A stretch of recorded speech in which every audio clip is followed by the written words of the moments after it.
Hello and welcome to the next video of my LPL 2024 preview series where we're going to cover JDG, otherwise known as JD Gaming, Jindong Gaming, the team that I would consider to be the best of 2023. Yes, I know they didn't win Worlds. T1 fans want to throw a fit about that, even though I considered T1 to be the best team of 2022. You know, they just like to throw little hissy fits and make themselves look like imbeciles. Now, JDG, great roster last year, all-time roster. But in the end, could not get it done. The meta did not fit them exactly the way they needed it to, as is the case at Worlds from time to time. The last 3 years, the team's been good in the LPL, 19 and 13, 25 and 7, and then 27 and 5 last year. Despite that success, they still made changes. They got rid of 369 and Knight, their solo laners, adding in Flandre, Yagao, and Sheer. And you may say to yourself, Sheer, who the hell is that? Well, to most of us, it's who the hell is that? So Flandre and Sheer, I have no stats because neither one played last year. Yes, I could throw Flandre's 2022 stats up there and go over them, but I'm just not going to. I think this is a good representation of what we're looking at going into the year for JDG. Flandre is a very good top laner. He can do pretty much anything. Similar to 369 in my opinion, just not as strong on tanks, if that makes sense. So Flandre can play a little bit of solo dolo, he can play a little bit of carry, he can play weak side, he can play tanks. But he can't team fight as well as 369. He can't play the tanks and the weak side champions as well as 369. So it's kind of like a trade-off here. He's 25 years old. Once again, I forgot to put the average age of the roster. So what, we got 13, 20. Average age of this roster is 24 years old. If you have Flandre in the lineup. And you're going to say, why do you have Flandre as a starter and not Sheer? Flandre is supposedly the coach. This team should be playing Flandre. Now, Sheer could pop off and be excellent, and then I'm going to say, oh, well, I mean, I never saw Sheer play, and he was fine.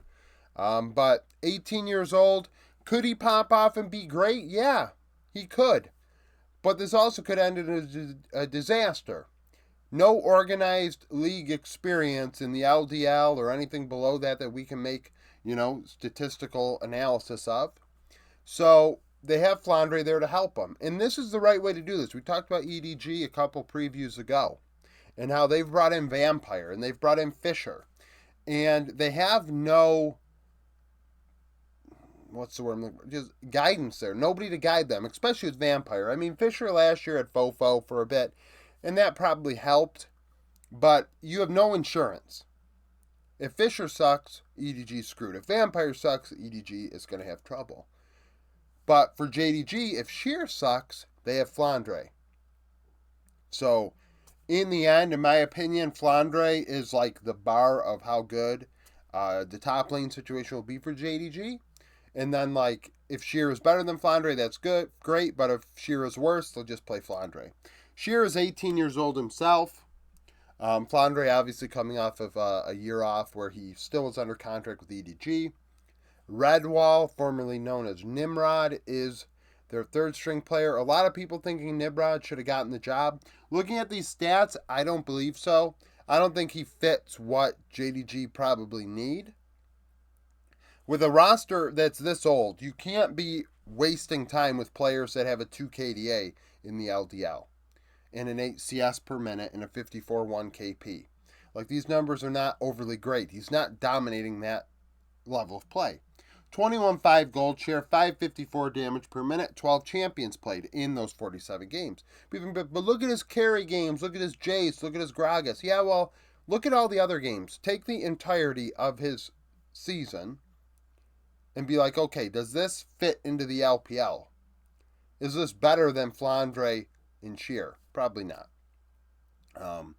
Now, obviously, that's 1 year. Maybe in 2022 he was good. I can't pull that out of my ass right now. So Nimrod's the third string top laner. Then you have Kanavi in the jungle, 23 years old. I believe Kanavi is the best jungler in the world, if not 1A, 1B with Canyon. A lot of people disagree with that take. I think that they're still the two best junglers in the world. 125 games played last year, 4.8 KDA, 6.3 CS per minute, 71.9 KP. 19.8 gold share, 436 damage per minute, 18% of damage. And we're going to see Kanavi go back to what he was with Yagao in 2022, this upcoming year. Because with Knight, you have a carry-oriented mid at best. Now, Knight did play some facilitators, and that did help the team, and that's something to note. However, I think Kanavi is a little freer alongside Yagao than Knight. 22 champions played in the 125 games. Wukong, Sejuani, and Vi accounting for just under half of his games. I think it was like 49.6%. So that really shows you, right? Wukong, a little more bruiser, not necessarily facilitator, but Sejuani, pure facilitator. Vi, just point and click. Maggie is the LDL jungler, 23 years old. 43 games, 2.5 KDA, 5.4 CS per minute, 72.8 KP, 18.9 gold share, 313 damage per minute. 11 champions played with Thunder Talk last year in the LDL. He's not an LPL level jungler, and he probably will never get that opportunity given his age, given where he's at in his development. Yagao, 25 years old. So Yagao returns to the team after a year with BLG. They go on their run. Yagao showcases a great facilitator mindset that's great alongside Shun and good again alongside Kanavi as well. When you're with somebody that is better, when they're on carries, you can give up some resources. You can give up some farm. You can give up some time to go into the jungle and then also roam. 160 games played, 4.3 KDA, 7.9 CS per minute, 67.4 KP. I mean, that's what I'm saying. 2 out of every 3 kills, but gives up a ton of farm. And if you're against a strong carry-oriented mid, you're going to struggle. Yagao has to give other players leads because he's not getting them himself.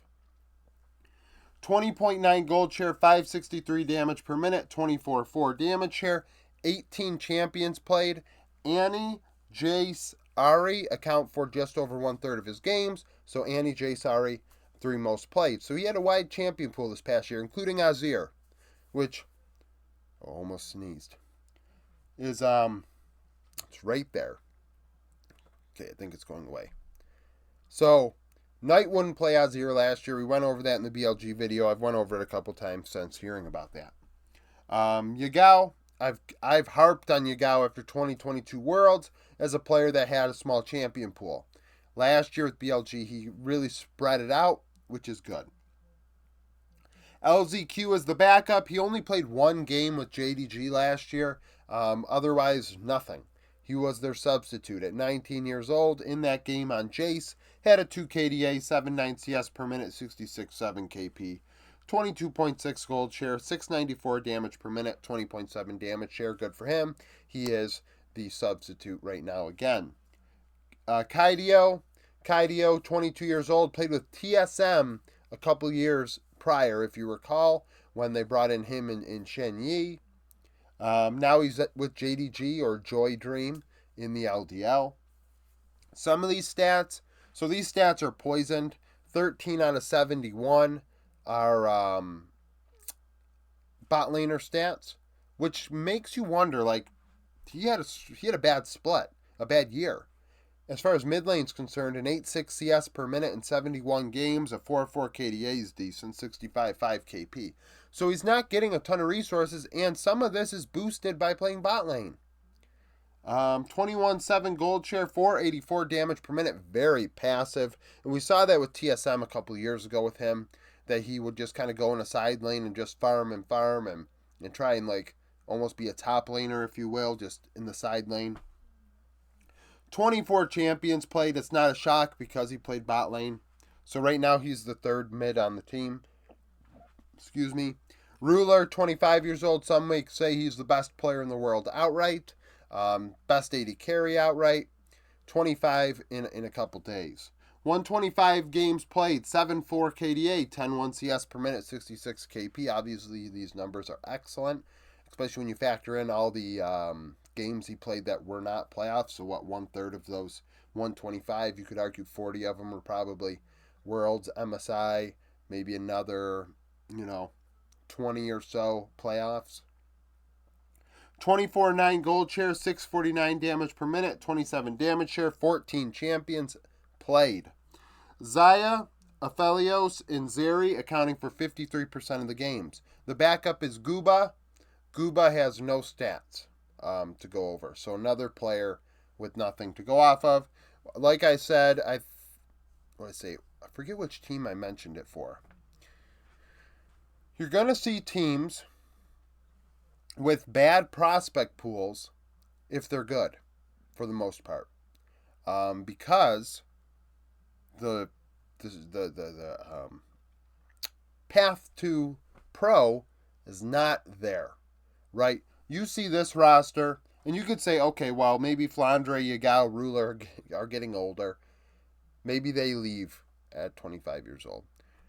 But at the same time, those players are not dropping off anytime soon, at least that we see. So if you go join this team as a 19-year-old to play in the LDL thinking, oh, if I do really well, next year I'll get an LPL spot, that ain't going to happen and your agent's lying to you. That's probably not going to happen. So that's why their prospects are the way they are. Missing, 22 years old, one of the best supports in the world. 125 games played, 49 KDA, 73.8 KP, 191 damage per minute, 19 damage share. Sorry, not 19 damage share, 19 champions played. Rakan, Lulu, Alistar accounting for 46% of his games. He played Rakan 34 times last year with a 92% win rate. The Rakan is really good. Now, people have asked me, is it a must ban? I don't think so. When Rakan is meta, you ban it if you can't play against it just because it might be OP, but I don't think missing makes his Rakan always a ban. Like, if Rakan isn't meta, I'm not banning Rakan against missing, which is kind of the way I look at that. Dorian is the backup, 36 games, 25 KDA, 73.4 KP, 179 damage per minute.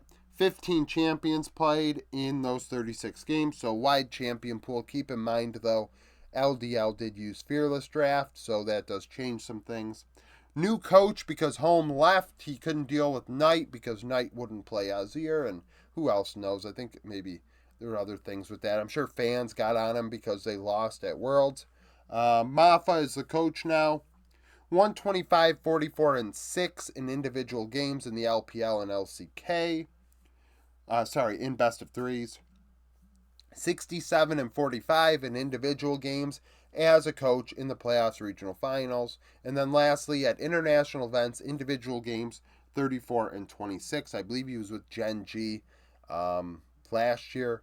So keep that in mind. He was an assistant coach.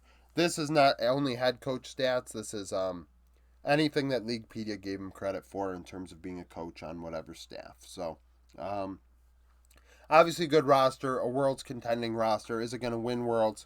Maybe, who knows? But it's going to be in that conversation until the end. And that's it. Thank you for watching this video. If you liked it, like it, subscribe to the channel for daily League of Legends content. Follow me on Twitter, join the Discord, become a YouTube supporter, and hope to see you again tomorrow.